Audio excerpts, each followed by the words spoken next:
Welcome to the Peaceful Parenting Podcast. I'm your host, Sarah Rosensweet, mom of 3 young people, peaceful parenting coach, and your cheerleader and guide on all things parenting.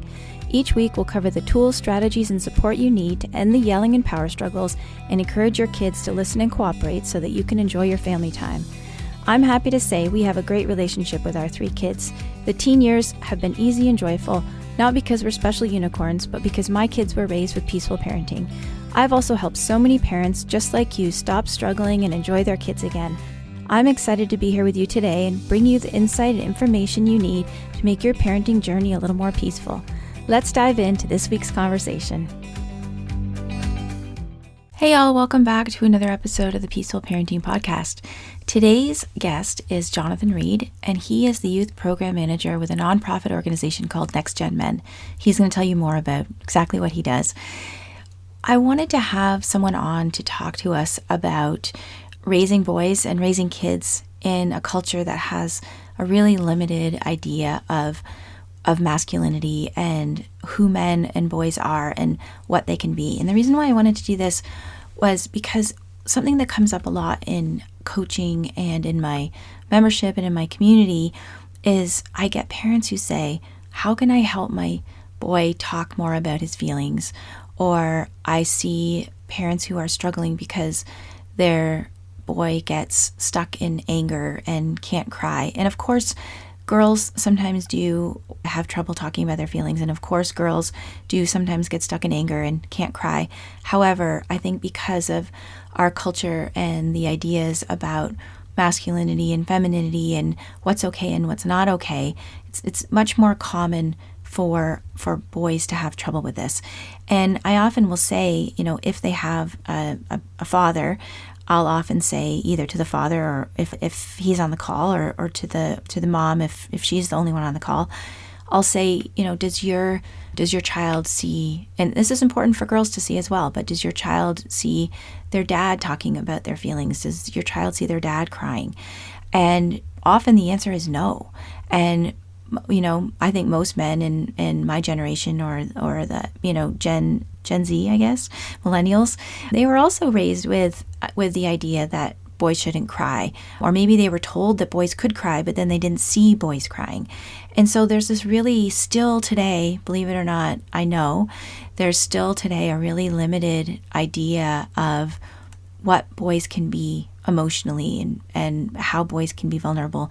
So very long-winded way of saying that's why I invited Jonathon to come on, and I timed it around Father's Day in honor of all you fathers who are breaking those cycles of, showing your boys what kind of men they can be, or who wish to show your boys what kind of men they can be. Before we meet Jonathon, I want to ask you to help us reach more families with the peaceful parenting message. And I know there are so many families out there who could use the support and would love to hear what we're talking about in these conversations. So please share the podcast with a friend. That would really mean a lot to me and help us reach more people and help us change the world, one family at a time.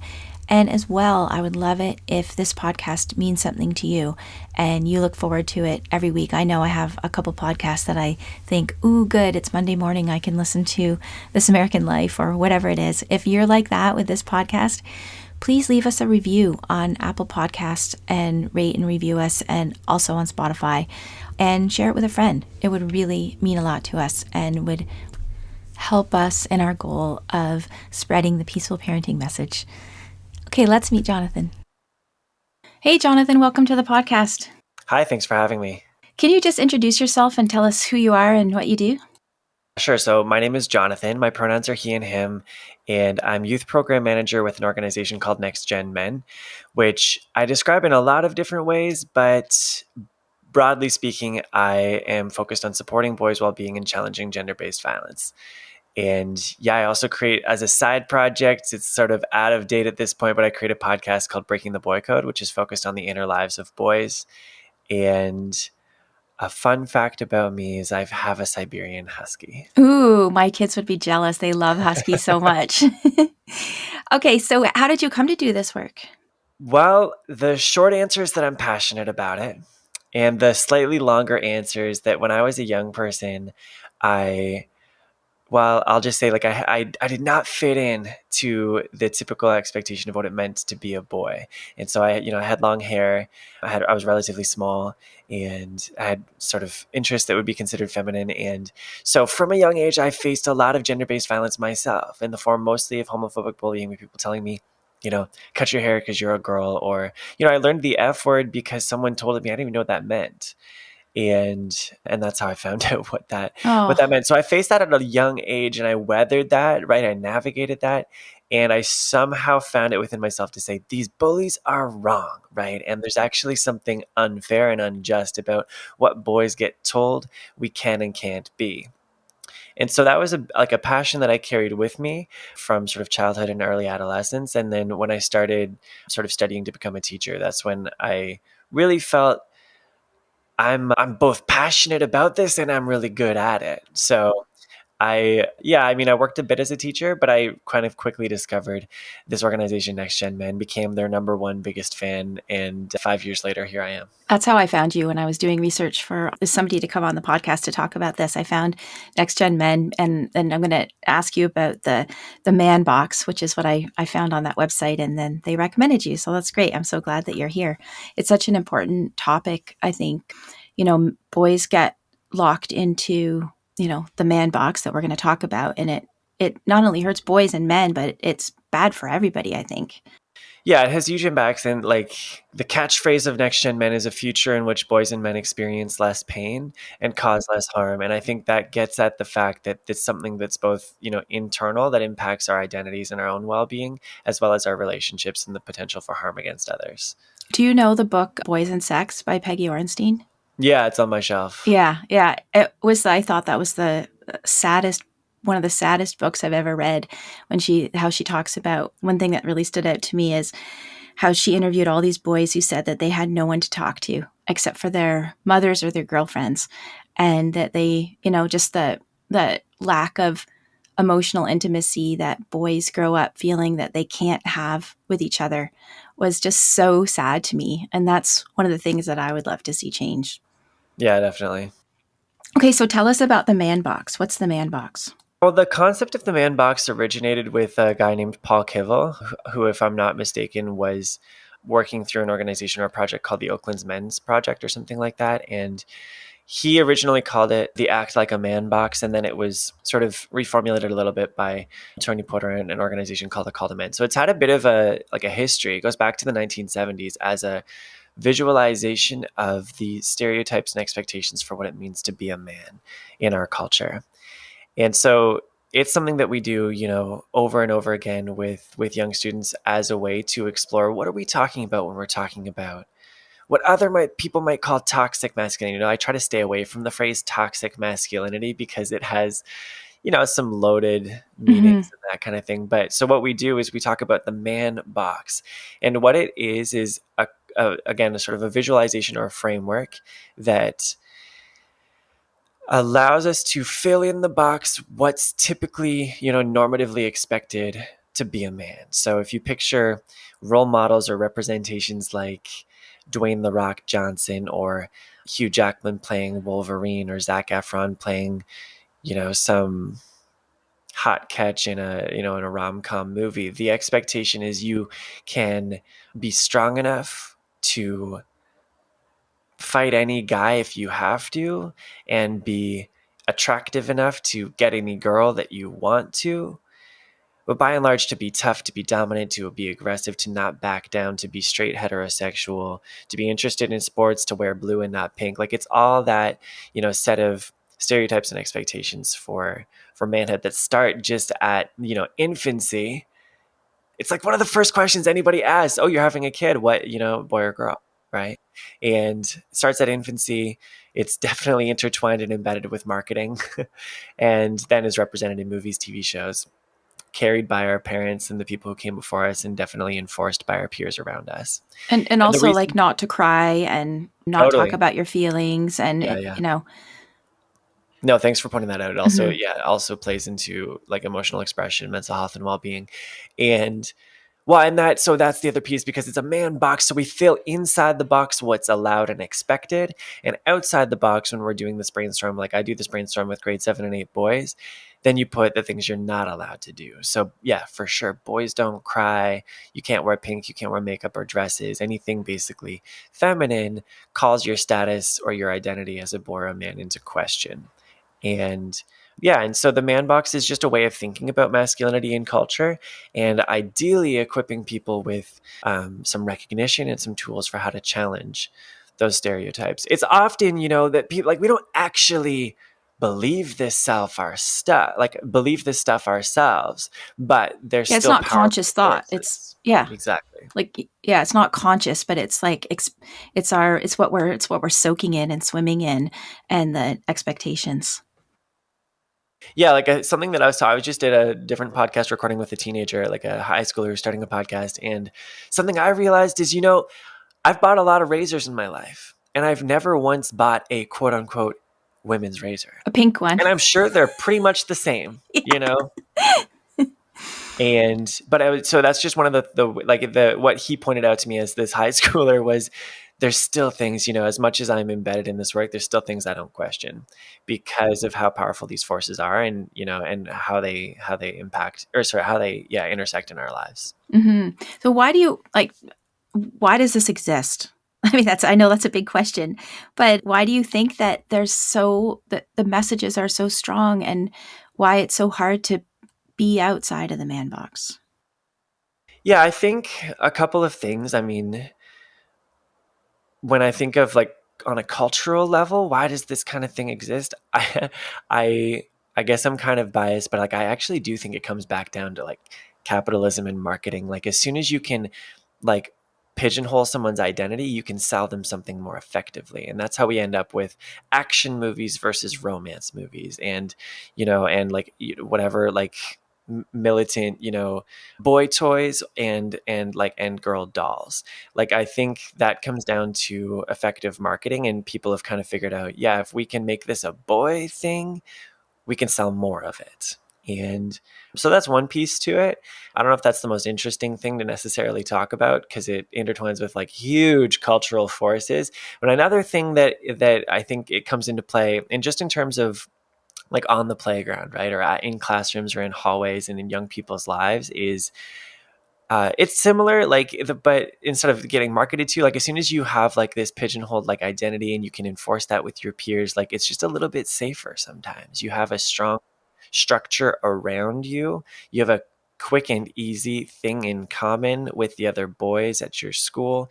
And I think that that brings with it, for many people who, for whatever reason, like are able to fit into the status quo, a sense of safety that like, yeah, we have this in common. We both play soccer because we're both boys and we're not girls. And that, at age 5, 6, like when you're starting to distinguish yourself and make stronger connections with the people that are your age, I think there's something to it. Yeah, I mean, when you say status quo, I think of status also. And I think that, I think it also has to do with, patriarchy and misogyny and like being like girls or women, because we're still, lower status in our society. It's like to be powerful is to be a man or manly, and to be like, nobody says that girls shouldn't be tomboys anymore, right? Like there's a lot more freedom for girls to quote dress like boys than there is for boys to quote dress like girls. And I think that has a lot to do with like the existing power imbalance that we still have in our culture between men and women. Totally. Because on the other side of well, you might feel safe if you have the fact in common that you're both boys and you both play sports. Like, I think there's a sense of safety and connection there. But on the other side, like I experienced for years growing up, is everything that you risk when you don't fit in. And in particular, to your point, when you don't fit in as a boy, that's a heavy thing to carry. And yeah, and so often the easiest thing is to just fall in line. Like I mean, I resisted in a lot of ways. Like I was the first boy cheerleader in my school. I dressed up as a princess in grade 9 as a way to know, to say, you don't control me, bullies. But at the same time, there's items of clothing that I threw out because I wore them once and I got told you can't wear that. I quit ballet because as soon as my friends found out, it was open season on Jonathon. And And yeah, so I think that on the other side of having something in common with your friends is what you risk when you cross that line. There's nothing, honestly, there's nothing more painful than not fitting in and feeling alone, right? Yeah, I mean, I did a presentation at a school where I talked with a couple of students afterwards, and I found out there was a grade 7 student who was an extremely gifted gymnast. The extent to which he started gymnastics and that very year went to provincials. So yeah, he was a really talented and really passionate gymnast. And when he went to provincials, his school was so proud of him they announced it on the announcements, and that's how his friends found out. And as soon as it's sort of like me with ballet, as soon as his peers found out, he started getting ridiculed, and made fun of, and he quit ballet, or not quit ballet, he quit gymnastics. That's so sad. And yeah, and it's a huge loss, right? In terms of what do we give up Hmm. when we give into the status quo. Hmm. So I guess we've sort of touched on, how it affects boys and men.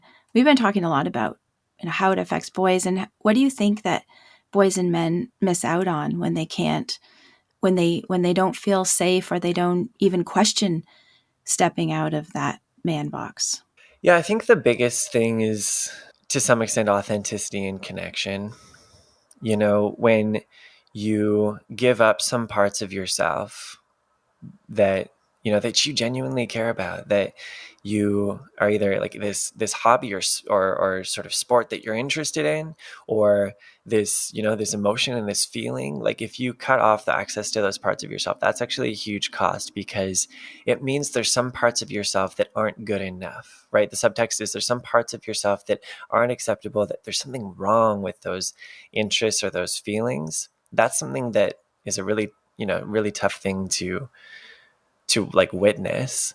And then the other thing that you lose is the connection with others, because one of the most important things to connecting with other people is being authentic, right? And sharing genuine feelings, and sharing secrets with your friends growing up. And once you lose the habit of being connected in that way, you end up with friendships that are more shallow or superficial.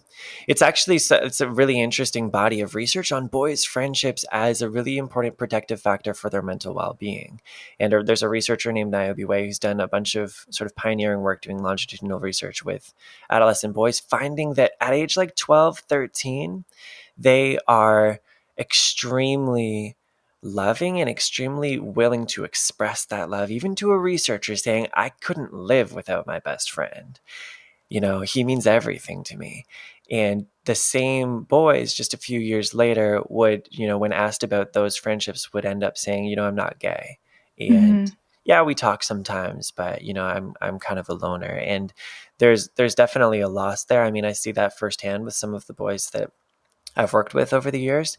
And that, I think that cost really can't be understated. And some of the consequences for that we see are the suicide rates of teenage boys and young men, because at that point of disconnection in mid-adolescence is also when the disparity in suicide rates between boys and girls. And obviously there's a lot of complexity to, like, I'm broad brushing and just going with binary statistics, but the disparity happens at that time, and it can't be disconnected from the significance of a loss of authenticity, both within yourself and with the people on either side of you. Yeah. Oh, it makes me so sad. I have two sons, and one of them was quite lonely in high school. And I think he would say to me that, he had friends, but he's like a kind of kid that likes to have deep conversations and deep friendships. And he would say that he would try to talk about his feelings with his like boyfriends, and they would kind of just look at him like, why are you saying this to me?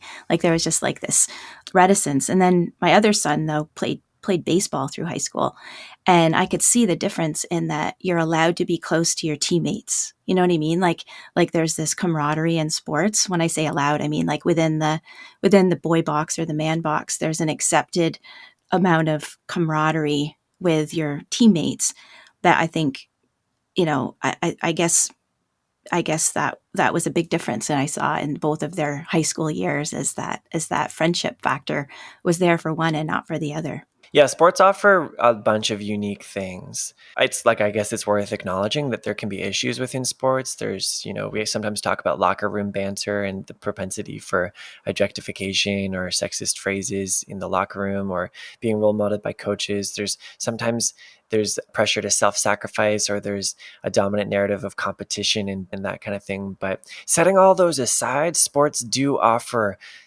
definitely the opportunity for connection, the opportunity for shared emotion and authenticity, working together to achieve a goal, and coming together when you fall short or celebrating when you achieve. Right, there's a lot that sports offer, and I don't think those are unique to sports.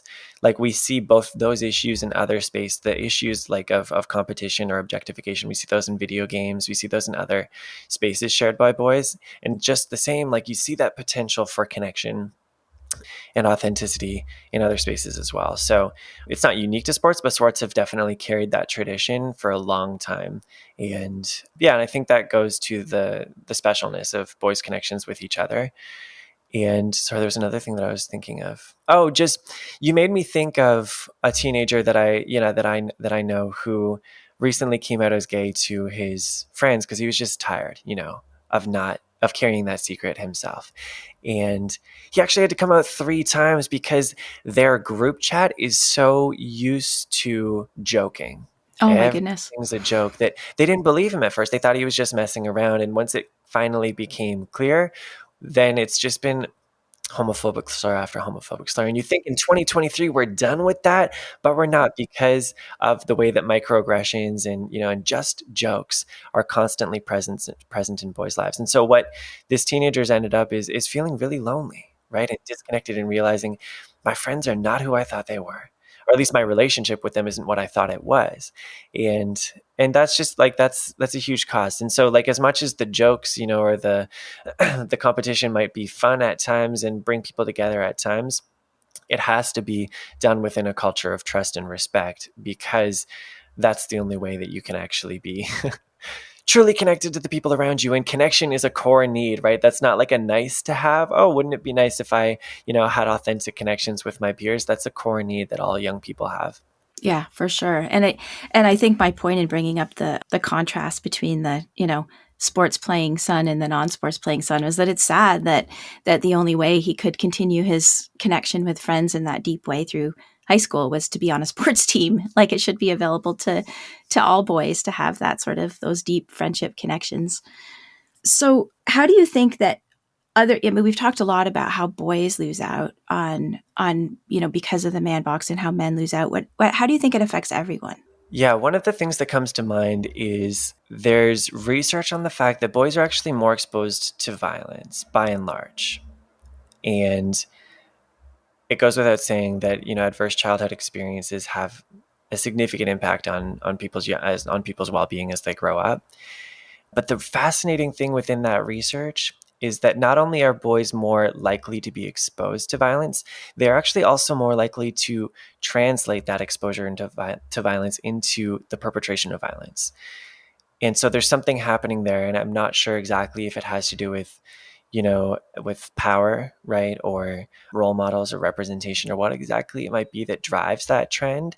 But it's worth recognizing, yes, this mattered. Like, all of these things have to do with, like, the man box, and mental health and well-being, or physical assault, or whatever it might be. Like, that is relevant for boys just for their own well-being. But it's also worth acknowledging that definitely connects to the possibility for violence towards others.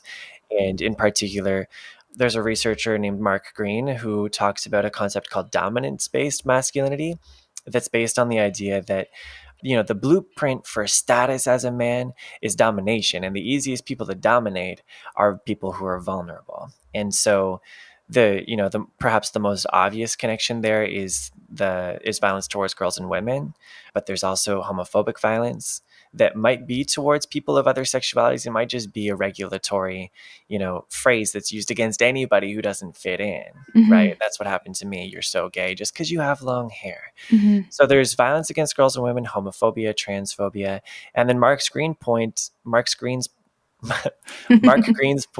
is that once you've made that, like, once you've written that blueprint based on you throw like a girl as a phrase in grade 1. Like once you've made that blueprint that we can maintain our own dominance and status by denigrating others, and in particular denigrating the feminine and girls and women, it's actually not that hard to translate that to, I guess I was gonna like mimic the phrases, but I don't feel like doing that. But it translates to white supremacy, right? It translates to anti-immigrant rhetoric and all kinds of other ways that violence against others becomes normalized and institutionalized, and then also becomes the site of possibility for really significant harm. And I don't know if I explained that super well, but by and large, yeah, I guess what I'm getting at is that boys do experience violence both as an internal factor and from lateral violence from their peers. But it's worth acknowledging that can and does lead to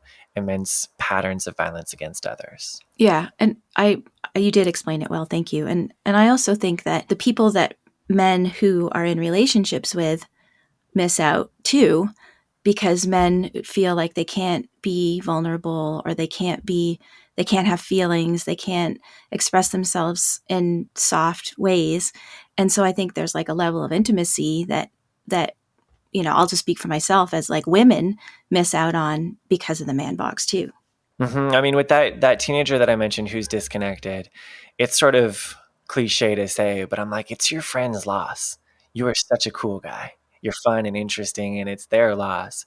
And actually, something else that came, I don't know why I'm still hung up on that interview podcast with with the high schooler, but something else really interesting that came out of that was we were talking about mental health and masculinity and how it can be hard to ask for help.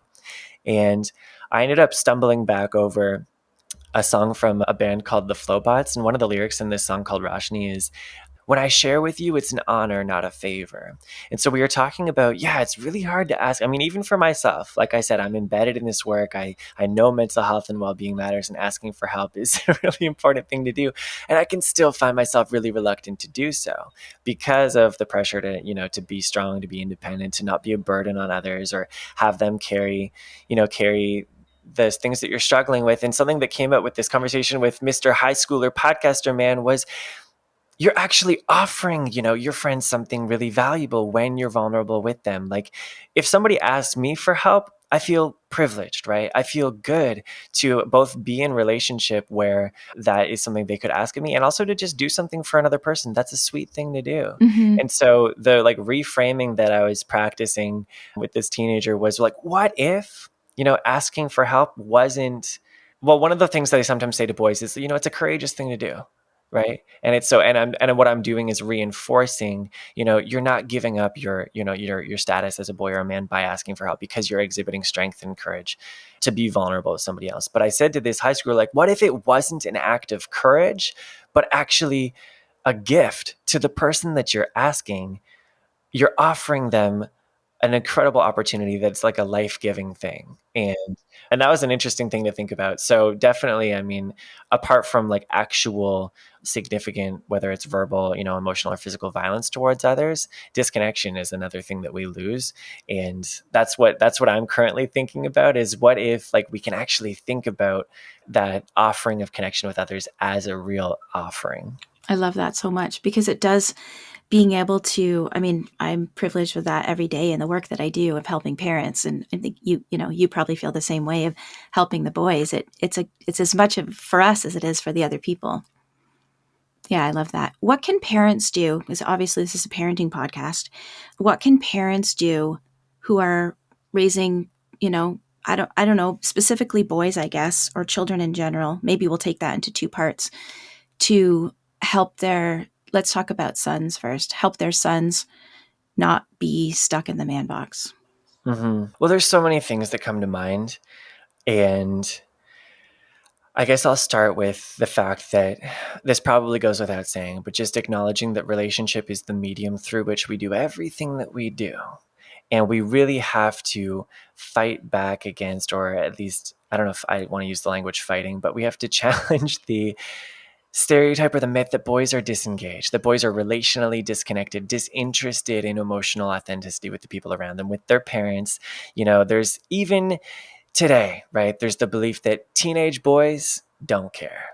And we really have to challenge that, because it's not just untrue, it's harmful, right? To buy into that belief that, at this normative stage of development, sure, there's normative pieces of, burgeoning independence and, and sort of distinguishing yourself from your family and from your parents. Yeah, that's normal. But being the idea that teenage boys are just bitter and aggressive and self-obsessed is just ridiculous. And so I think it's really important that we from like our infants and our toddlers onwards to adulthood, that we maintain a commitment to relational engagement, because that relationship is everything. And in terms of like how actually to do that and how to support boys navigating those pressures to be in the man box, definitely validation, right? Telling our young people true good things about themselves, saying, I see you. And if that is something that's within the status quo, like I see your commitment to athleticism and how hard you've been working to be part of that baseball team, that's fine, right? That's an important thing to recognize and validate, at the same time as recognizing, you know, what you've said about your friends today shows a lot of empathy, and I value that sensitive and loving part of yourself. And so recognizing and validating boys' qualities both within and outside that man box, definitely supporting them and being, I guess, an anchor for them when they step outside, the status quo. One of the reasons that I resisted the pattern of internalizing bullying, like you'll often have young people who face a lot of victimization from their peers and they end up internalizing that, right? And saying, yeah, there's actually something wrong with me. I'm actually dumb, or I'm actually whatever. The reason I resisted that and came out on the other side being like, screw you, you don't control me, is because my parents stood with me. And they didn't really have the answers, right? I remember one time in like grade 8 or something like that, I was really feeling defeated and I just lay on my bed and cried, and they just lay there with me, right? They didn't have any answers, but they were there with me as a source of support as I found the way to be myself in resistance to that current that was pushing me to just be a man. They loved you, and made you feel worthy and lovable in the face of all of the negative stuff that you were getting. And Yeah, that, totally. yeah, I love that so much. I think that's really important to highlight. I think also when you were talking about, I 100% agree with you with the teenage boys thing, having had two of them who were very sweet and kind and empathetic and loving boys. I think we just go on, from whatever age they are, show them as much affection as we can, like physical affection. I mean, if they're into that, but just really holding that vision in our minds that maybe that sweet little 3-year-old that you saw is still, but still the same kid in there, even if they're, acting prickly or whatever. Hmm. Yeah, and I think one of the biggest things that I'm working on is, even in prickly situations, grounding myself with curiosity. I've been doing therapy this year, in part like motivated and revolving around my work with young people. And one of the things that's come up again and again is, what would it look like to enact curiosity in that situation or in that conversation? And sometimes I'm not a parent, but I know that sometimes when I'm talking with a young person who's struggling, or a young person who's either prickly themselves or experiencing prickles from others, I want to be like, I know what to do, right? I can tell you what to do because I've seen this before. And, or I know the right words to say. And that just never works, right? Sometimes it might have the appearance of working, but the most important thing that I've been trying to do is to just show up with questions, and not even questions that are leading to a lesson that I think is really important, but just questions based on my own authentic curiosity. So there's another teenager that I know who has a relatively slender body, and he's really into a sport that requires a lot of physicality and a lot of strength. And so I had a kind of a long conversation with him about body image and what it feels like. And I can't remember word for word the way that it went, but it was sort of like, my questioning was sort of like, do you work out because you like working out or because you hate your body? And he was like, I like working out because I like not feel, I can't remember word for word the way that it went, but he talked about weakness, right? And yeah, we just ended up really exploring the challenge of loving yourself in whatever way that you come, I wish I remembered that conversation better than I did when I decided to bring it up. But by and large, it was a conversation that, again, didn't get at any lesson in particular. I wasn't trying to teach him about body image or well-being or, proper development as an athlete. I was just being curious with him and just seeing where that took me. And yeah, and I think that's something that's sometimes time consuming, but it is a really important thing to do because it puts young people in the control of our conversations with them. It makes them the experts of their experience, and it allows us to sort of stay anchored as just a support and not as like a teacher or a prover or a fixer, but just someone who's witnessing whatever they go through. Mm-hmm. That's beautiful. Now I'm thinking more about a lot of the people who listen to my podcast have younger kids. And, some things that come to mind for me that come up a lot in my coaching is like encouraging boys to cry when they're sad, when they're hurt, just any simple things like that you can think of. I mean, it's simple, but important. Mm-hmm. I mean, one of the things that I have another parent that I talk to sometimes, and one of the things he sometimes goes back to is role modeling. And I guess that's really valuable to think, sure, we can say a lot about, hey, it's, and being comforting or saying and trying to say the right words. But I think it's important that we also remember, what do we role model without our words? To what extent are we sharing housework, as perhaps parents of two different genders? Or to what extent, do I, as a father, express my feelings and speak about them? Like, I think that beyond, just trying to say the right words with our young people, we could think about, what do we role model? Like, for example, I said, at the start, I've never bought a woman's razor, right? Because that's an unquestioned part of myself. I have never thought about it critically or thought about what I might be role modeling to others. Conversely, sometimes I wear nail polish, and that's an intentional choice to say to the people who see me, boys can wear nail polish, and the subtext there is boys can do a lot of things that you think they can't. And so that's a choice that I've made about role modeling, breaking outside of the man box. So I think there's parts of ourselves that we don't question, and parts of ourselves that we have, and do. But by and large, if we remember at all times, I'm a role model in this moment in how I show up and how I respond, both to my kid and to everything that's going on around me. Like, they're always watching, right? So I think that role modeling piece is what comes to mind. I don't know if that's any So any that's so simpler. no, that's wonderful because that's actually something that comes up a lot in my coaching when I get parents who say things to me like, my son just gets angry and he won't, talk about his feelings. How can I get him to talk about his feelings? And I turn to the dad and say, do you ever talk about your feelings? Do you ever let your son see you cry? Do you ever cry?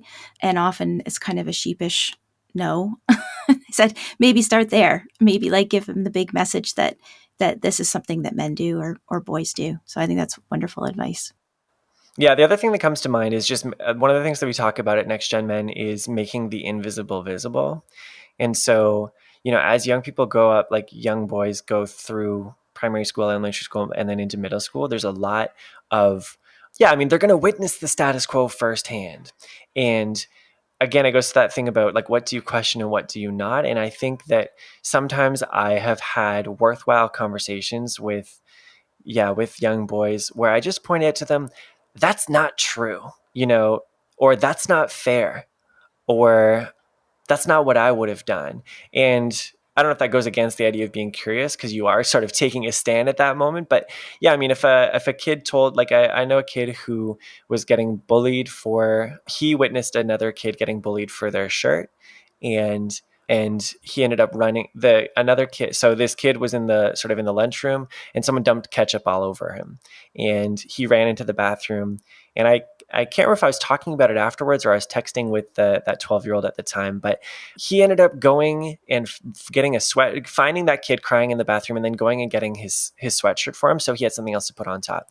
And that choice, first of all, was like immeasurably important to the kid who was being bullied. To have somebody actually stand with you, right, and check on you, think of you, and then be there to help you, like that's life-saving. That is really, really in a word, that's life-saving.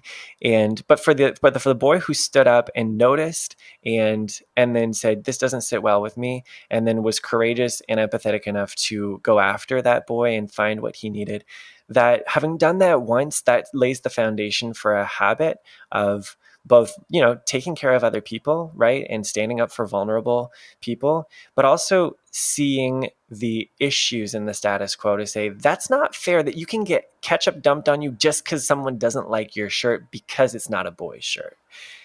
That ability to sort of see, to make the invisible visible and to question the unquestioned. Yeah, I think that's potentially another thing, because boys are going to witness this wherever they go. And as long as we're in, authentic enough connection with them that they share those experiences with us. And again, if we can be curious in those conversations, not try to tell them what to do or try to fix their problems, but then provide a space where they can reflect. And then, yeah, I mean, we reflect back and make visible those issues, then we can equip them and stand with them as they become capable of changing the world. Yeah, I love that. And I think that's another thing with role modeling too, right? That our kids need to see us standing up for other people and saying that's not right in our lives as they're growing up. And that kid probably had that modeled for him at home, that kindness and standing up against injustice, I would imagine. Mm-hmm. Mm-hmm. Mm-hmm. Yeah, definitely. Do And you like it starts with, like, questioning. Like you'll probably meet a lot of like primary school boys these days who are like, boys can wear pink. And that might seem like it's surface level, but what it's doing is challenging the whole narrative. And if those boys can stay anchored to that belief that I actually don't believe or fit into everything that I'm told about what it means to be a man, then down the line, they are the ones who are going to, I mean, at next we talk about being the next generation of men, right? Who are going to do things differently and, yeah, and create patterns for positive masculinity, connection with themselves and others. I love that. Thank you so much for coming on and talking to us about this. It's so important. And the way that I see it, I mentioned before, but I see just a lot of little boys who have trouble, I don't see them personally, I work with their parents, but who have trouble crying, who get angry and aggressive. And, I think that's on a very micro level, just I'm looking at one family at a time. But I see that I talk to families all the time about, boys are, even if they're not getting this message at home, they're getting the message from our culture that boys shouldn't have big feelings, boys shouldn't cry. And we need to like really actively work against that in our homes. And I just love the perspective that you've given us today. Thank you. Mm-hmm. Yeah, I mean, one other quote that comes to mind is, I think, from Dan Kindlin and Michael Thompson, who said, it's really important as parents that we do not believe boys' masks, even if they might insist furiously that we do so. So even when, there's anger, and I like the word prickly, or challenges with our young people, like, it's really important. We don't believe everything that we're necessarily told, because every young person has a depth of feeling and an inner life and experience that has a big part to play in, in their feelings and in their behaviors. I love that. I have one last question for you that I ask all my guests is what's something that you wish that all parents knew? I think an interesting thought that I've been grappling with over the last several months is, I mean, we're all familiar with the term toxic masculinity, and I'll say at least most people, in my field, and maybe a lot of the parents that you work with, are kind of like over that phrase. Like it's like polarizing, and it's sort of like a media catchphrase that's not that useful. It's not helpful at all, no. Yeah, exactly. But something that I've been grappling with is, actually there's something really interesting in that phrase to me, which is the concept of toxicity, because the human body is actually quite able to resist toxicity. We're designed to recover, heal, and maintain, the balance and equilibrium that we need for health in our lives. The point at which toxicity becomes dangerous is when you're immersed in it for a long period of time.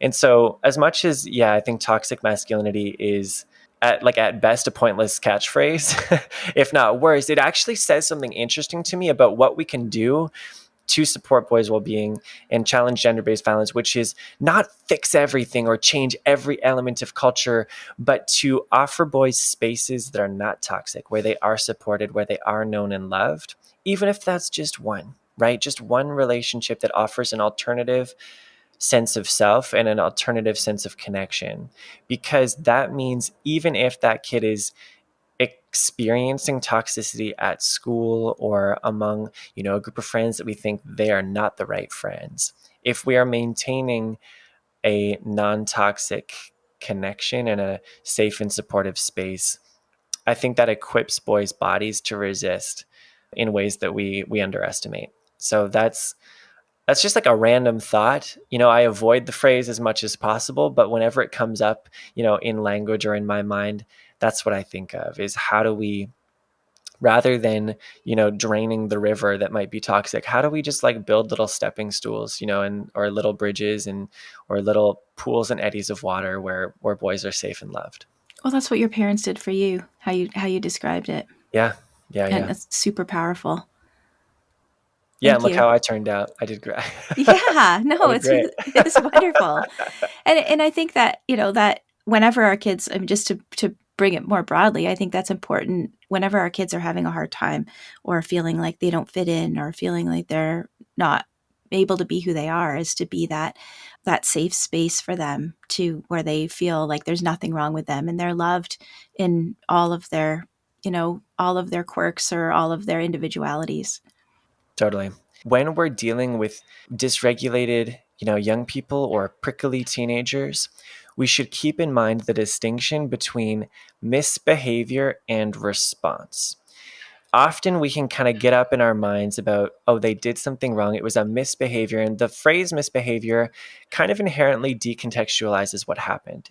It just says it happened and doesn't keep in mind, when, where, why, with whom, or anything like that. But a response is inherently a contextual thing, that you did something in response to something else. And I think if, no matter what boys do, again, if they're just, a 7-year-old who had a really bad soccer practice, or if they're a teenager who you find out is, has been trying drugs, like whatever it might be, if we set aside the idea of misbehavior and think of it as response, that allows us to cast our gaze on what was around that boy when he did what he did.